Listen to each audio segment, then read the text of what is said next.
Dito ang ating kaibigan, no? Nagbabala po ang ating kaibigan po ngayon. Hindi na po kaya na tunawin pa ang bagyong nabuo ngayon na tinatawag po ng weathercaster ay uwan. Ngunit ang masamang balita lang ng ating kaibigan tungkol sa nakitang bula na nagdugo, no? Kulay dugo. Grabe guys, legit na legit po talaga ang nakita. Hindi lang pala doon sa nag-request sa atin, pati pa pala dito sa malapit sa lugar namin nakakita din po ang bula na hugis talaga, bilog.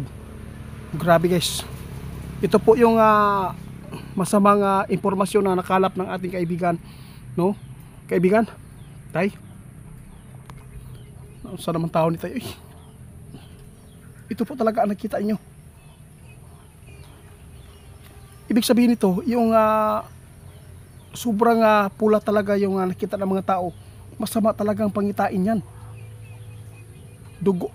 Sus, grabe guys. Ang dugo guys nag-simbolo yan sa kasakit, sa kinabuhi, no? Ito po yung simbolo guys na hindi maganda. Marami pang mga mangyayari at masagupa ng mga tao dito sa ating bansa guys. Kaya ito lang po ang tandaan po ninyo. Marami pong bagay na dapat nating gawin para po ay maisipti ang buhay natin.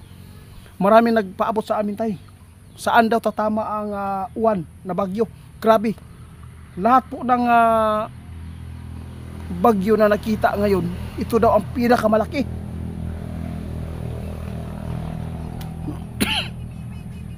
Sus!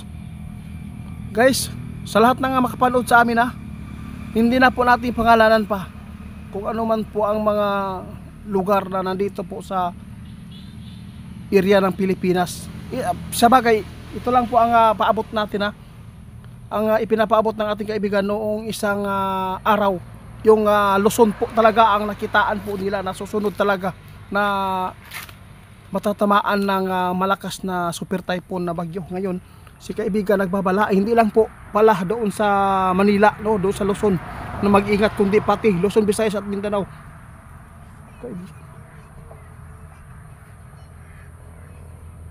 Ito, nanawagan po ang ating kaibigan sa lahat po ng mga taga Mindanao din, no? Mag-ingat kayo sa landslide dahil nagpapatuloy pa rin ang pag-ulan po dito sa atin. Mag-ingat kayo sa Visayas ngayon. Huwag po ninyong hayaan na maulit po ang nangyari sa inyo doon. Umalis kayo. Umalis muna kayo doon. Maghanap kayo muna ng masisilungan ninyo na safety.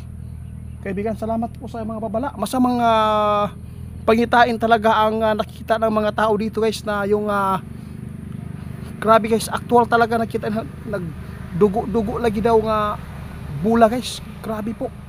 Matagal daw ito na wala. Nawala daw nang natabunan po ng dagom, kaibigan.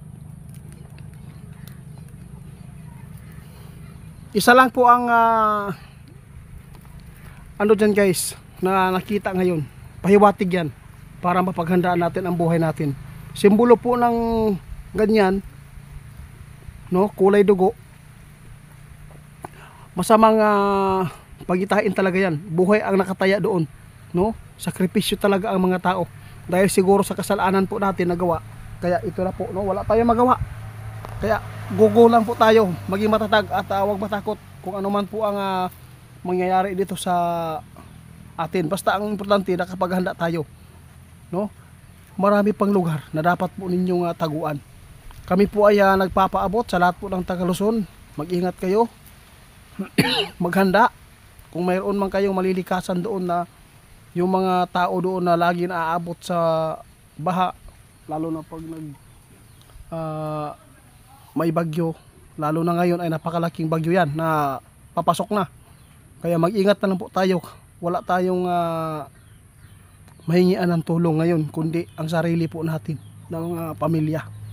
Hindi tayo makahingi ng ibang tao dahil po sila din po ay isa din po mga biktima. Kung sakali man na hindi talaga matutunaw, walang pag-asa daw, sabi ng ating kaibigan. Kaya kinumpirma po daw ng ating kaibigan guys. Kinumpirma nila kung ano man po ang mga ipinapaabot ng mga tao sa amin. Isang malaking impormasyon na nakuha ng ating kaibigan na yung nakita ng mga tao, grabe, no? Buhay talaga ang sakripisyo dito. Sana po ang taga Cebu hindi na po sana sila mausban ba, maulit ang mga nangyayari doon. Kaya sinabi po ng ating kaibigan, pinapaalis kayo ng ating kaibigan. Huwag po ninyong hayaan na manaig ang paghihinayang ninyo sa bahay ninyo na kung saan kayo ay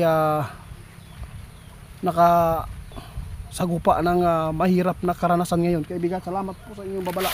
Hindi na magtatagal si kaibigan, guys. Hanggang dito na lang muna. Ako ay magpapasalamat sa lahat po ng nag-request sa amin.